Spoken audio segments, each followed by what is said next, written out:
This video is probably going to be a little bit different than what I normally do, where a lot of the things I talk about here, my mind is very set in stone and I've already thought about it through and through. But this is one of those subjects where I'm still developing an opinion. But this is just how I feel after years and years and years of it coming through and coming and going.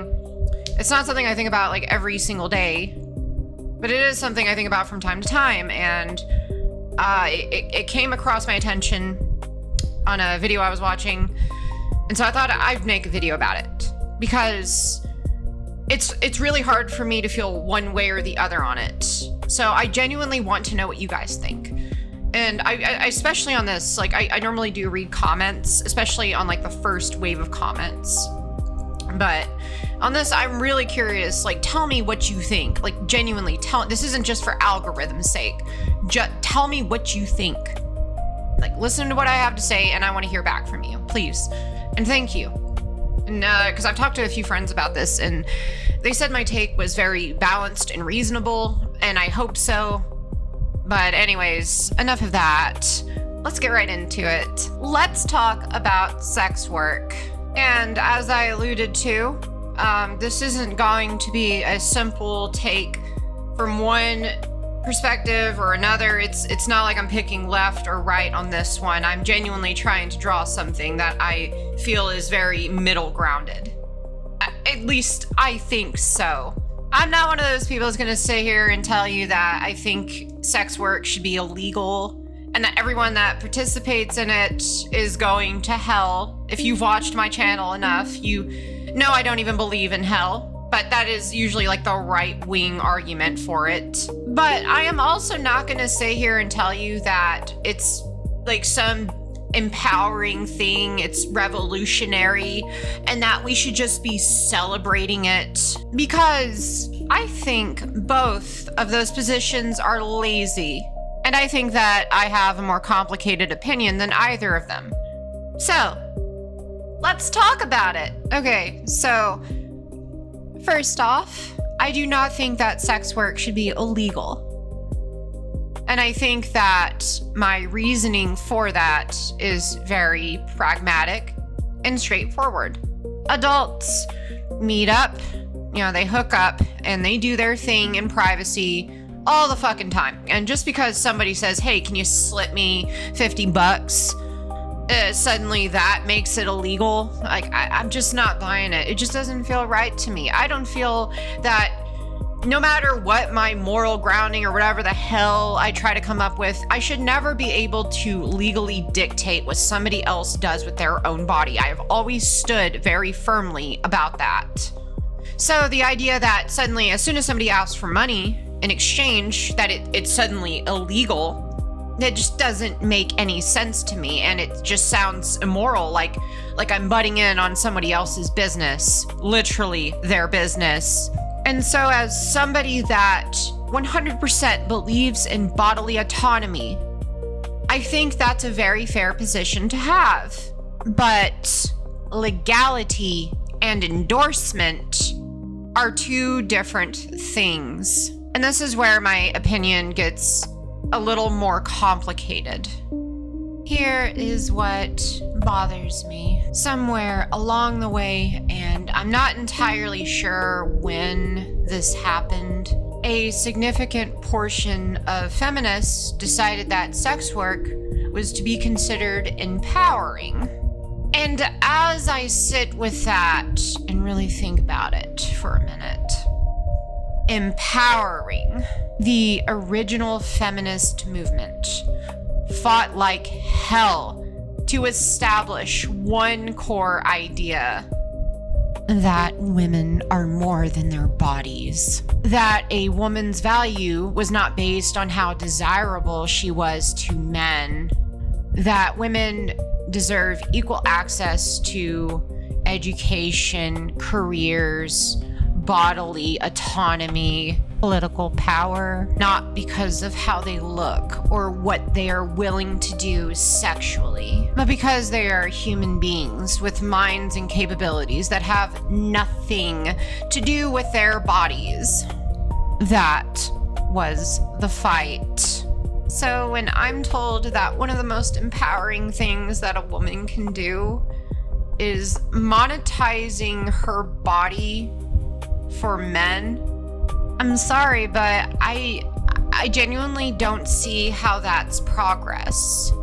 I see it more like one of the oldest transactions, but with a new app store. This is where I segue into talking about OnlyFans specifically, because it constantly gets held up as the great democratization of sex work. No middleman, direct to the consumer. The creator keeps the money, her body, her business. And for a small number of women, that has genuinely been very lucrative.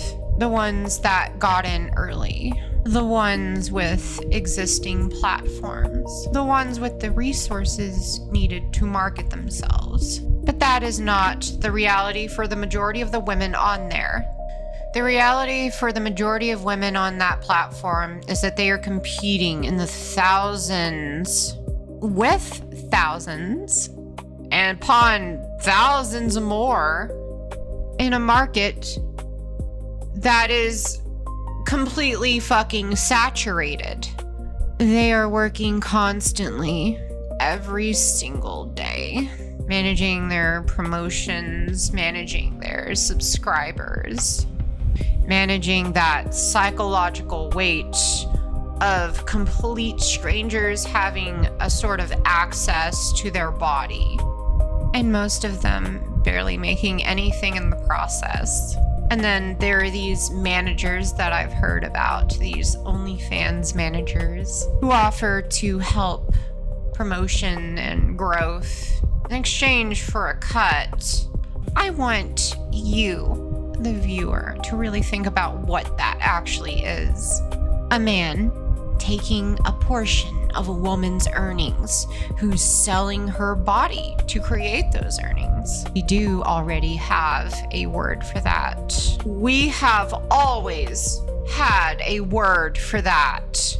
They're just here giving it a new interface and calling it a disruption. And something that nobody wants to talk about is that sex work does not exist inside of a vacuum.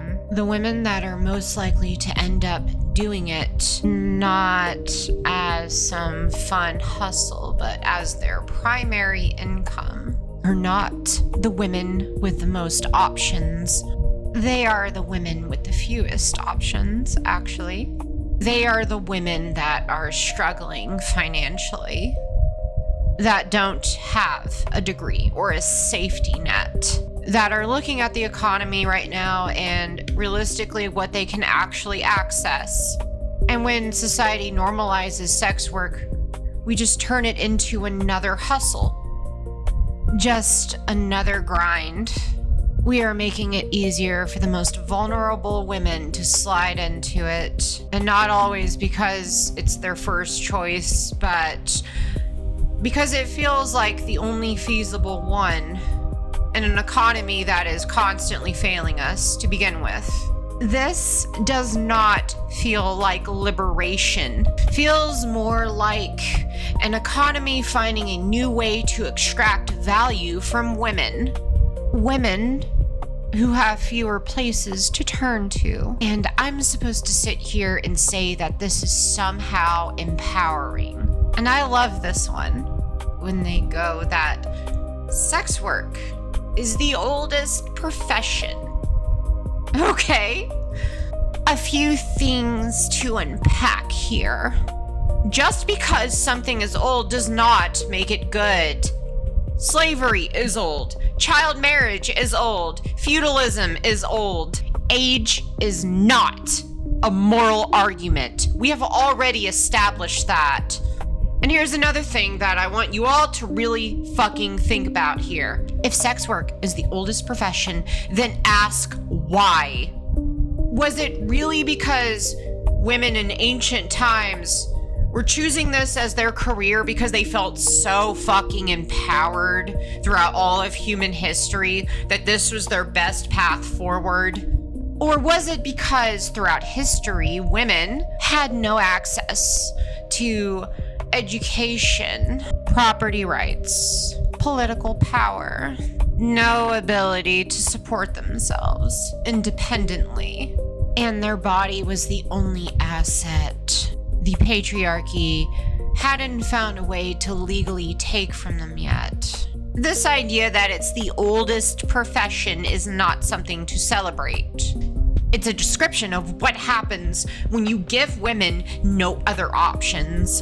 And if your argument for sex work in the current year is that women have always done it, you really might want to think about what that actually says. Here is what really concerns me the most. We are living in a world now where teenage girls are growing up watching everything on social media. They're watching these women build entire brands based around their sexuality, what their body can provide. Watching OnlyFans get referenced constantly in media and music and everyday conversation.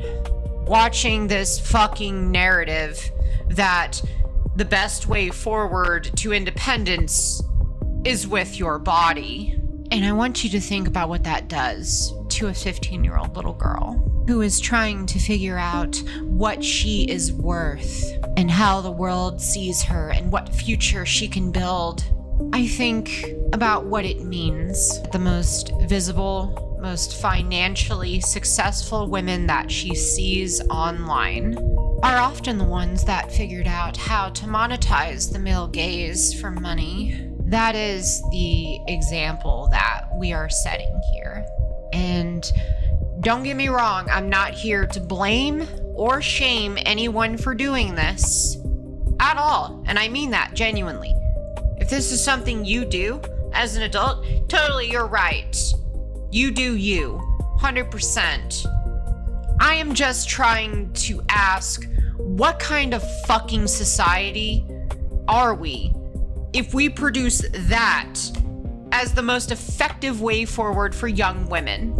And there's another part of this argument that I don't hear get brought up quite enough, is that sex work is temporary. Your 20s, your 30s, hell, if you look good in your 40s, it's all temporary. It's not going to appraise, in value over time. It's not going to go up. It's only going to go down. It's the sad truth of the reality that we live in. We age, we get old, we get ugly and disgusting. And unlike most other careers, those skills that you build, sex work does not leave you with anything transferable. It doesn't help you build a resume. It doesn't help you create expertise. It doesn't build a network that will suddenly be useful in another decade. What it gives you is a window, if you're lucky to begin with, that'll close faster than you realize. And then what? For those women on top of the pyramid, they're fine. They got all the money they'll ever need. They built their wealth. They diversified. They are going to be just fine. But for the thousands of women at the bottom of that pyramid, for the ones that put in years of their lives into a platform that always took a cut from them, that never gave a damn about them, what happens to them? Nobody talks about that. Because the people profiting off of sex work, and there are always people there to profit off of sex work, don't want you thinking too hard about that exit. So here's where I land. Should it be legal? Yeah, absolutely. What two consenting adults do in their own privacy is totally up to them. But is this some sort of empowering movement? I personally don't think so. Not inherently, nor structurally. Not for most of the women doing the actual fucking work. And is it work? Yes, I'll give you that. I saw one argument when I was looking into this researching about how I felt for this video is, entertainment. You have musicians and artists and actors. All these people, they are paid to entertain, and it is valid work. So why shouldn't sex work just be in that same category? It's entertainment.